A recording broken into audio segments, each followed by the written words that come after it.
Dulu dia dihina sebagai investasi bodong. Dulu dia dianggap lebih sering akrab dengan kasur rumah sakit daripada rumput lapangan hijau.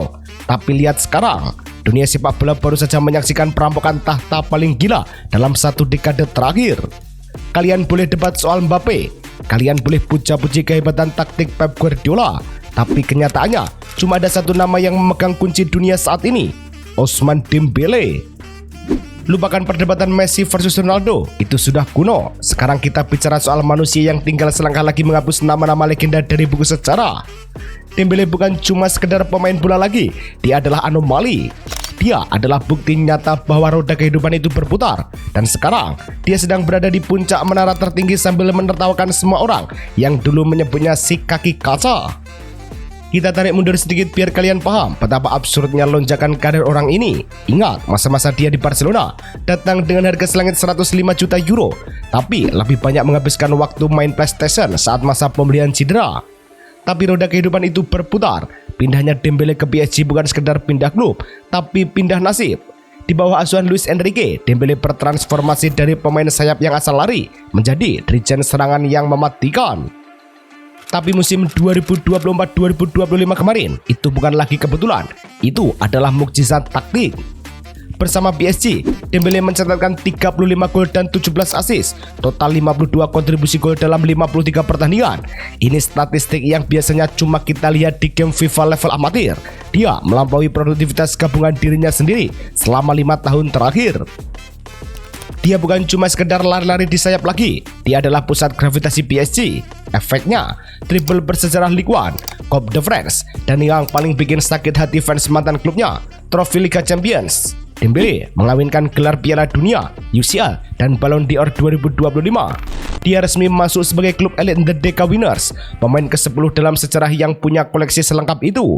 Dia sekarang sejajar dengan nama-nama sakral seperti Zidane, Ronaldinho, Kaká, dan Messi. Pertanyaannya, kok bisa? Apa rahasianya? Apakah dia baru saja menemukan cheat kode kehidupan? Jawabannya ada pada satu eksperimen gila dari Luis Enrique, mengubah Dembélé menjadi seorang false nine. Dulu, kita coba tahu Dembélé itu pelari cepat di pinggir lapangan yang hobi crossing gak jelas. Tapi sekarang, Enrique memindahkannya ke poros tengah, membiarkannya berkeliaran bebas seperti hantu di lini pertahanan lawan. Strategi ini benar-benar jenius. Ibarat mindahin sayap pesawat jadi mesin jet utama, akselerasinya jadi berkali-kali lipat. Sebagai false nine, Dembélé nggak cuma nunggu bola, dia turun ke tengah, menjemput bola dan bikin bek lawan kena mental. Bek tengah lawan dibuat dilema, mau dicegat tapi dia lari ke tengah. Kalau dilepas, dia punya ruang tembak mematikan. Ingat, Dembélé ini ambidextrous, kakinya hidup dua-duanya. Lawan bingung mau nutup kiri atau kanan, ujung-ujungnya cuma bisa bengong lihat bola masuk ke gawang. Tapi Dembélé nggak sendirian, kehebatannya musim ini tak lepas dari lahirnya aliansi paling mematikan di benua biru, trio KDD, Kvaratskhelia, Dembélé, Doué. Kalau dulu dunia punya MSN atau BBC, sekarang Parc des Princes punya trio yang bikin bek lawan kena mental sebelum kick off. Secara total, 3 orang ini sudah memanen 49 gol dan 30 assist musim ini. Ini alasan kenapa produktivitas gol Dembélé melonjak drastis. Dia bukan lagi cuma pelayan, tapi dia adalah sang sutradara sekaligus aktor utamanya. Nah, sekarang kita masuk ke bagian yang paling bikin merinding. Perhatikan baik-baik. Saat ini, di bulan Mei 2026, Dembélé sedang berdiri di gerbang sejarah yang bahkan Pelé atau Maradona pun gak pernah sentuh. Kita bicara soal angka 222. 2 Liga Champions, final 30 Mei nanti melawan Arsenal di depan mata. Kalau PSG menang, Dembélé sah punya 2 trofi si kuping besar, 2 Piala Dunia. Bulan depan, dia berangkat ke Amerika Utara untuk Piala Dunia 2026 dengan skuad Prancis yang mewahnya minta ampun. Juara lagi itu bukan hal yang mustahil.